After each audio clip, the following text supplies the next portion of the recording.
अभी गा रहे थे ना, मैं जिस पे आऊंगा नस्लें बदल दूंगा। जब एक श्राप किसी व्यक्ति की लाइफ में काम करता है, वो किसी भी तरह का मनुष्य हो, किसी भी जाति का हो, उसमें लक्षण होते हैं कि ये श्राप के नीचे है। वो क्रोध हो सकता है, वो विरोध हो सकता है, वो उसके परिवार की, उसके पूर्वजों की वो लाइन हो सकती है जहां कोई भी लंबी उम्र नहीं जीता, क्योंकि बाइबल में लिखा, परमेश्वर ने कहा लंबी आयु एक श्राप नहीं एक वरदान है। एक औरत जो अच्छी भली है लेकिन उसका पति उससे भी कम औरत की ओर देखता और उसके साथ रहता है अपना परिवार छोड़ के, ये कर्ज की निशानी है। इंटेलिजेंट होने के बावजूद भी अपनी लाइफ में संघर्ष करना और अपने से कम इंटेलिजेंट लोगों को अपने से आगे बढ़ते हुए देखना, ये एक कर्ज की निशानी है। कुछ भी करते रहना लेकिन गरीबी के श्राप से बाहर ना आना, ये कर्ज की निशानी है। कुछ भी करते रहना, बीमारी एक गई, दूसरी, तीसरी, चौथी, पांचवी, छुटकारा ना पाना, एक कर्ज की निशानी है। बाइबल में लिखा, इसीलिए जब पुराने नियम में हम देखते हैं, जब परमेश्वर ने मूसा को कहा कि मूसा, व्यभिचार के कारण ये लोग मर रहे हैं, अब तू ऐसा करना, एक सांप को, पीतल के सांप को क्रॉस पर चढ़ा देना। जो कोई मरने वाला, जो कोई सांप का डसा हुआ, जो कोई 2, 4, 5, 10 मिनट में मरने वाला है, अगर उस लटके हुए सांप को देख लेगा तो वो मरेगा नहीं।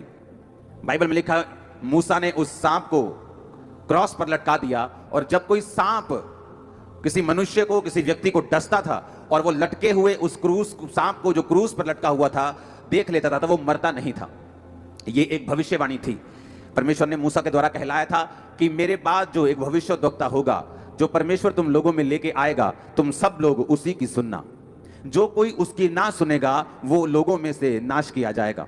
वो अपने पापों में मर जाएगा, अपनी बीमारियों में मर जाएगा, अपने ही बुने हुए जालों में फंसकर मर जाएगा। लेकिन जो कोई उस भविष्यद्वक्ता की सुनेगा, बाइबल कहती है, परमेश्वर ने कहा, वो बचाया जाएगा। और परमेश्वर ने कहा मूसा से कि जो कोई तुम्हारे बाद जो भविष्यद्वक्ता आने वाला है उसकी सुनेगा, वो बचाया जाएगा। बाइबल कहती है कि अगर कुर्बानी परमेश्वर यीशु मसीह ने देनी होती तो वो सिंपल कुर्बानी दे देते, तलवार से मारे जाते, या कोई उनका खून कर देता, या कहीं किसी भी और घटना से वो मर जाते। पर बाइबल में लिखा, उन्होंने क्रॉस की मृत्यु क्यों सही, क्यों यीशु मसीह क्रॉस पर चढ़ाए गए।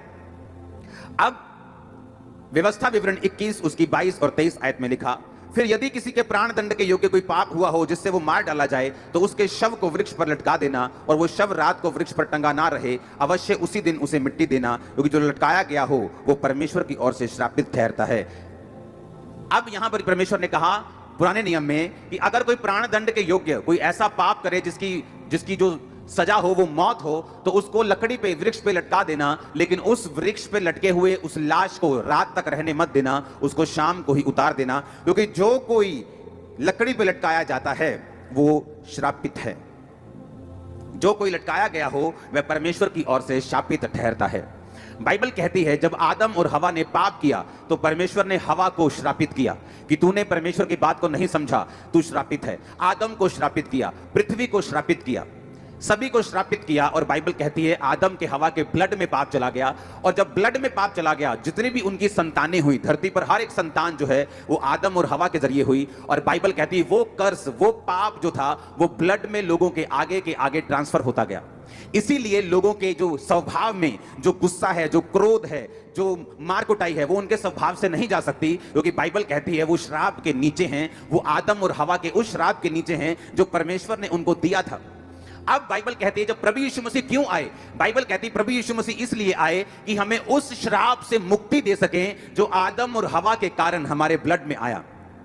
अब पुराने नियम में लिखा कि जो कोई उस क्रूस पर, वृक्ष पर लटकाया जाता है वो श्रापित है।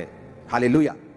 अब जब प्रभु यीशु मसीह को यह बात मालूम थी कि इन्होंने पाप किया और मुझे इनके लिए कुर्बानी को देना है, ओके, अगर किसी ने मान लो कोई ऐसा काम किया जिसकी सजा फांसी है, और एक व्यक्ति ऐसा आए जो ये बोले कि मैं इसकी जगह फांसी लेने के लिए तैयार हूं, तो वो ये नहीं कह सकता कि मैं मरने के लिए तैयार हूं, मुझे फांसी नहीं दी जानी चाहिए, मुझे और कोई सजा दे दो, मुझे तलवार से मार दो, मुझे कोई टीका लगा दो। ऐसा कोई नहीं कह सकता। अगर उसकी जगह तुमने प्राण दंड लेना है तो जो सजा इस मनुष्य की थी वो सजा तुमको लेनी पड़ेगी। कितनों को ये बात समझ आ गई? अब बाइबल कहती है कि जब हम पाप के नीचे थे तो बाइबल कहती है पाप की मजदूरी जो थी वो मौत थी।